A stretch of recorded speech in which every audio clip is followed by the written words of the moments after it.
A lot of us have heard about how parents are willing to die for their kids and how they would do anything for them and how they would sacrifice enough so they can experience a life that they never had to.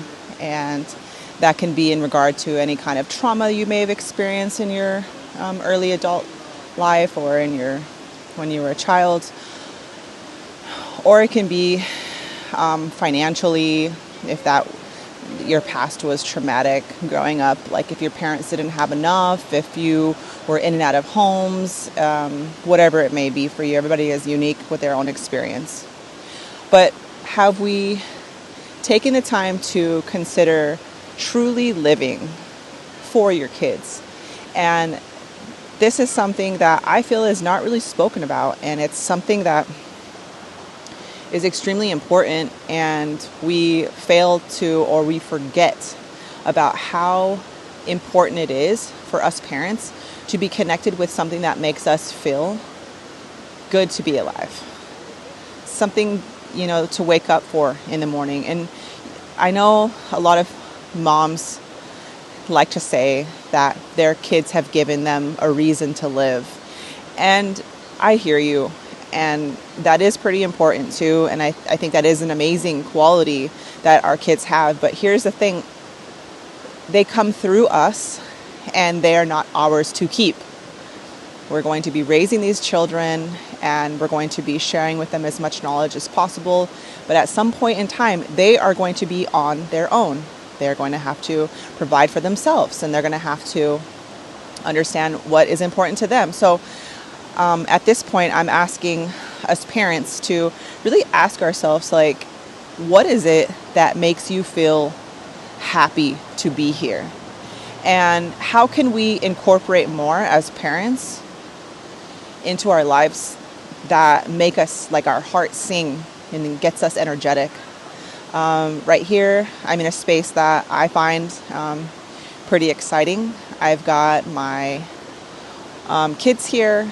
And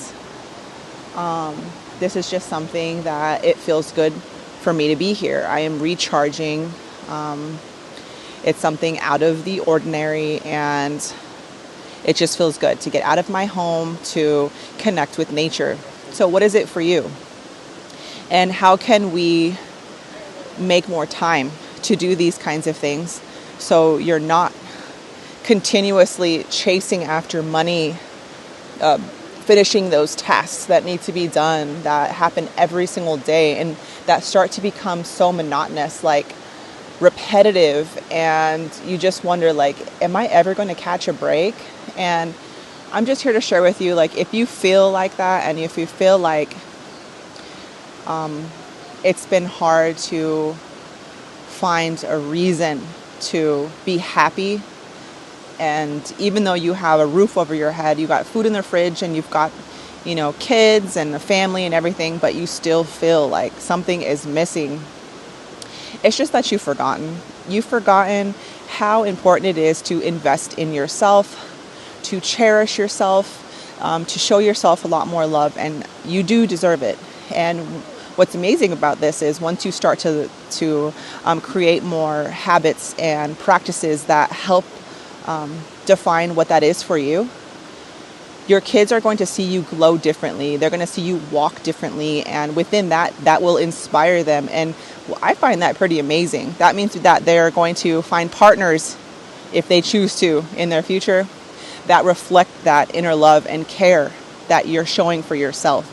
You think that just by you sharing with your kids what you should look out for red flags, you think sharing with your kids, like having a good rounded education is the best case scenario. Like, there is so much more to share with our kids than just an education, finding a good career, and being careful with, the friends that they choose. It's all about the relationship that you have with yourself that's going to inspire your kids, and that's going to ultimately impact them for their future. So what is it that you're sharing with your kids right now? how can you really get through to them before they become young adults?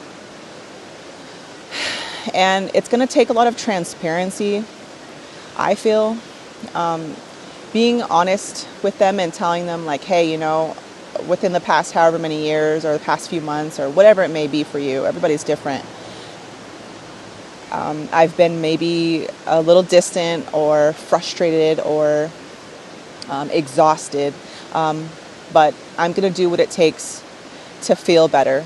And not only just sharing that with them, just to be transparent so they understand like, hey, it's important to share my emotions or how I feel with your loved ones, but also to start from somewhere, and it's gonna get better.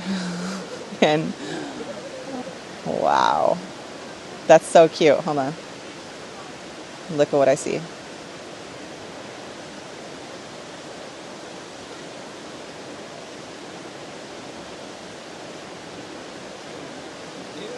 So anyway, yeah, I just feel like a lot of us parents kind of forget about how impactful we are to our children by just existing.